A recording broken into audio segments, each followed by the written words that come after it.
Good morning students. आज हम लोग क्लास 9th के हिंदी के पार्ट 3 में इस जल प्रलय में के शेष प्रश्नों का अध्ययन करेंगे। पार्ट 1 और पार्ट 2 में हमने इस जल प्रलय में पाठ का सारांश और 8 प्रश्नों का अध्ययन किया है। आज इस पार्ट 3 में हम इस पाठ के प्रश्न संख्या 9, 10, 11 और 12 का अध्ययन करेंगे। तो आइए हम देखते हैं इस पाठ का 9वां और इस पार्ट का पहला प्रश्न। देखिए जरा, बाढ़ पीड़ित क्षेत्र में कौन कौन सी बीमारियों के फैलने की आशंका रहती है। यानी लेखक यहाँ आपसे यह प्रश्न कर रहा है कि जिस क्षेत्र में बाढ़ आ जाती है तो बाढ़ के समाप्त होने के बाद उस क्षेत्र में और कौन कौन सी बीमारियों के फैलने की संभावना होती है। तो देखिए वहाँ कई प्रकार की बीमारियाँ फैलती हैं। तो हम लिख सकते हैं कि बाढ़ पीड़ित क्षेत्र में हैजा, मलेरिया और आंत्र शोध नामक बीमारी के फैलने की आशंका होती है। ठीक ना। मलेरिया इसलिए क्योंकि जब बाढ़ का पानी आता है तो उसके साथ तमाम सी ऐसी वस्तुएं आ जाती हैं बह करके जो सड़ जाती हैं, और सड़ने के बाद और गड्ढों में हर जगह जगह पानी भी इकट्ठा रहता है कुछ समय तक, तो जिससे उन सड़ी हुई घासों के कारण, गड्ढे में इकट्ठा पानी के कारण तमाम मच्छर आदि ऐसे उत्पन्न हो जाते हैं जिनसे मलेरिया फैल जाती है। पानी हमारा दूषित हो जाता है जिसके कारण हैजा नामक बीमारी उत्पन्न हो जाती है। और आंत्रशोथ नामक बीमारी भी, हमारी पाचन शक्ति खराब हो जाती है, आंत्रशोथ नामक बीमारी भी उत्पन्न हो जाती है। तो ये इसका उत्तर हो जाएगा कि बाढ़ पीड़ित क्षेत्र में हैजा, मलेरिया और आंत्रशोथ नामक बीमारियां उत्पन्न होने की संभावनाएं रहती हैं। ठीक, आइए हम इस पाठ का 10वां और इस पाठ का दूसरा प्रश्न देखते हैं। नौजवान के पानी में उतरते ही कुत्ता भी पानी में कूद गया। दोनों ने किन भावनाओं के वशीभूत होकर ऐसा किया। सारांश में आपने पढ़ा होगा कि कुत्ता उस नौजवान से कितना प्रेम करता था और नौजवान भी कुत्ते से प्रेम करता था। देखिए, कुत्ता एक पालतू पशु है, मानव उसे पालता है। ठीक ना। तो आइए हम इसका उत्तर देखते हैं कि दोनों ने ऐसा क्यों किया। कुत्ता भी नौजवान के साथ पानी में क्यों कूदा। देखिए, मनुष्य और पशु का संबंध बहुत पुराना संबंध है। ठीक है ना। दोनों का यह संबंध न केवल आर्थिक है बल्कि भावनात्मक भी है। यानी कुत्ता और नौजवान जो हैं ये आर्थिक रूप से नहीं जुड़े हैं बल्कि ये भावनात्मक रूप से एक दूसरे से जुड़े हुए हैं। जब बीमार नौजवान पानी में उतर पड़ता है तब कुत्ता भी पानी में कूद गया, क्योंकि जितना प्रेम नौजवान को उस कुत्ते से था उतना ही प्रेम उस कुत्ते को अपने मालिक अर्थात उस नौजवान से भी था। ठीक ना। और डॉक्टर के रूखे व्यवहार ने भी उन दोनों के मन में एक दूसरे के प्रति प्रेम उत्पन्न कर दिया था, क्योंकि उसने, डॉक्टर ने कहा था ना कि तुम यहाँ जाओ, ये कुत्ता साथ नहीं चल सकता है। तो जब नौजवान उतरा तो दोनों की एक दूसरे की झिड़की, हम कह सकते हैं, के कारण दोनों और एक दूसरे से प्रेम करने लगे। उनका प्रेम और भी प्रगाढ़ हो गया। तो ये था इसका उत्तर। फिर से एक बार देख लेते हैं। नौजवान के पानी में उतरते ही कुत्ता भी पानी में कूद गया। दोनों ने किन भावनाओं के वशीभूत होकर ऐसा किया। मनुष्य और पशु का संबंध बहुत पुराना संबंध है। दोनों का यह संबंध केवल आर्थिक ही नहीं बल्कि भावनात्मक है।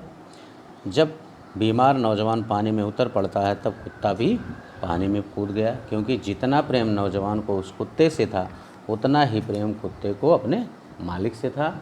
और डॉक्टर के रूखे व्यवहार ने भी इन दोनों के मन में एक दूसरे के प्रति प्रेम को उत्पन्न कर दिया था, जगा दिया था। ये था 10वें प्रश्न का उत्तर। उम्मीद है इसका उत्तर भी आपकी समझ में आ गया होगा। कोई प्रॉब्लम आपको नहीं होनी चाहिए। आपने सारांश पढ़ा है। सारांश पढ़ने के बाद पाठ पर आधारित प्रश्नों का उत्तर लिखने में हमें कोई प्रॉब्लम नहीं होती है। अब आइए हम इस पाठ का 11वां और इस पाठ का तीसरा प्रश्न पढ़ते हैं। अच्छा है कुछ भी नहीं, कलम थी वह भी चोरी चली गई। अच्छा है कुछ भी नहीं मेरे पास, मूवी, कैमरा, टेप रिकॉर्डर आदि की तीव्र उत्कंठा होते हुए भी लेखक ने अंत में उपयुक्त कथन क्यों कहा। देखिए इसमें ये पाठ की अंतिम पंक्तियां हैं, सारांश आपने पढ़ा है। तो लेखक अंत में सोचता है कि चलो अच्छा है हमारे पास न कलम है, न मूवी है, न टेप रिकॉर्डर है, कुछ भी नहीं है, लेकिन उसकी इच्छा थी कि ये चीज़ें अगर हमारे पास होती आज तो अच्छा होता। लेकिन फिर कहता है कि चलो नहीं है तो कोई बात नहीं है। तो ऐसा कथन क्यों कहा था लेखक ने। देखिए लेखक मूवी, कैमरा, टेप रिकॉर्डर आदि की तीव्र उत्कंठा थी, लेकिन लेखक ने अंत में इन सब के न होने के लिए अच्छा इसलिए कहा क्योंकि वह बाढ़ का बीभत्स व मार्मिक दृश्य किसी सैलानी के अवश्य रोमांच या उत्साह का विषय हो सकता था, लेकिन एक संवेदनशील मनुष्य के लिए वह दृश्य अवश्य ही पीड़ा देने वाला है। कहने का मतलब है कि यदि कोई सैलानी है जो केवल घूमने के लिए आया है, तमाशा देखने के लिए, आनंद लेने के लिए आया है, तो उसके लिए तो ये बाढ़ का जो बीभत्स दृश्य था यह आनंद दे सकता था, उसके लिए आनंददायी था, प्रसन्नता का विषय था। लेकिन यहाँ लेखक कहता है कि अगर कोई संवेदनशील मनुष्य होता तो इस दृश्य को देखकर उसे कष्ट होता, वो संवेदनशील व्यक्ति को पीड़ा देने वाला दृश्य था, ठीक ना। चूँकि लेखक जो है वह एक संवेदनशील व्यक्ति है, इसीलिए दुख व विपत्ति की इस घड़ी में ना तो वह लिख सकता था और ना इस चित्र को वह अपने कैमरे में कैद कर सकता था। इसीलिए उसने कहा कि अच्छा है कि मेरे पास कुछ भी नहीं है। ठीक, तो उम्मीद करते हैं इसका उत्तर भी आपकी समझ में आ गया होगा, आप लोगों को कोई प्रॉब्लम नहीं होनी चाहिए। आइए अब हम इस पाठ का चौथा और पाठ का 12वां और अंतिम प्रश्न देखते हैं। देखिए प्रश्न संख्या 12 कह रहा है, आपने भी देखा होगा कि मीडिया द्वारा प्रस्तुत की गई घटनाएं कई बार समस्याएं बन जाती हैं। ऐसी किसी घटना का उल्लेख कीजिए। देखिए आपने स्वयं भी देखा होगा कि कभी कभी मीडिया कुछ ऐसे समाचार प्रसारित कर देता है कि जो एक सरकार के सामने, पुलिस के सामने और जनता के सामने भी एक अच्छी खासी समस्या बन के खड़ा हो जाता है, ठीक है ना। तो कह रहा है लेखक कि ऐसे किसी घटना का अगर आप जानते हैं तो उसका जिक्र करें, उसका उल्लेख करें। तो देखिए इसमें तमाम इस तरह की घटनाएं होती हैं। आइए हम कुछ घटनाओं का जिक्र कर लेते हैं, कुछ एक घटना का। देखिए कुछ दिन पहले एक बड़े समाचार चैनल ने स्टिंग ऑपरेशन करके, स्टिंग ऑपरेशन जानते हैं, बड़ी गुप्त सूचना लेके स्टिंग ऑपरेशन करके अलग अलग दलों के 11 सांसदों को संसद में सवाल पूछने के एवज में रिश्वत लेते पकड़ा था। रिश्वत माने घूस लेते पकड़ा था। संसद द्वारा एक संसदीय दल की जांच बैठाई गई। जांच ने पाया कि इन सांसदों पर लगाए गए आरोप सही हैं। लोकसभा अध्यक्ष ने तत्काल कार्यवाही करते हुए उन्हें निलंबित कर दिया। तब तक तो ठीक था, लेकिन समस्या तब खड़ी हुई जब आरोपी सांसदों ने लोकसभा अध्यक्ष के आदेश के खिलाफ सुप्रीम कोर्ट का दरवाज़ा खटखटाया, जबकि सुप्रीम कोर्ट ने संसद के अधिकारों पर हस्तक्षेप करने से इनकार कर दिया। लेकिन यह मुद्दा अभी भी गरमाया हुआ है, ठीक है। तो ये इस तरह की अब घटना, कोई भी घटना आपके अगर समझ में हो, आपकी जानकारी में हो, तो कोई भी घटना आप और लिख सकते हैं, ठीक। तो इस तरह से ये इस जल प्रलय में ये पाठ आज यहाँ समाप्त होता है पूरी तरह से। एक प्रश्न इसमें और है जो 13वां है कि अपनी देखी सुनी किसी आपदा का वर्णन कीजिए।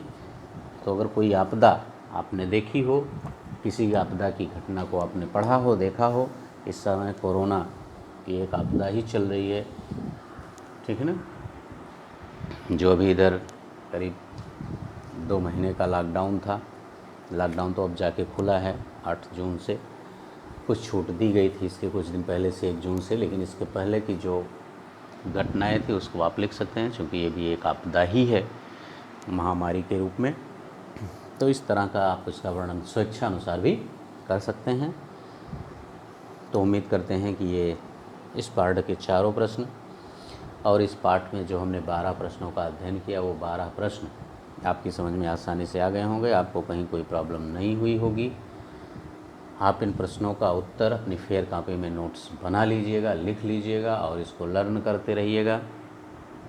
इस चैनल को अगर आपने सब्सक्राइब नहीं किया है तो चैनल को सब्सक्राइब कर लें, इसे लाइक और शेयर करना ना भूलें, बेल आइकन दबा दें, जिससे आपके कोर्स से संबंधित अगर नया कोई भी नोटिफिकेशन अपलोड किया जाए तो उसकी सूचना आप तक पहुंचती रहे। बस ओके, थैंक यू।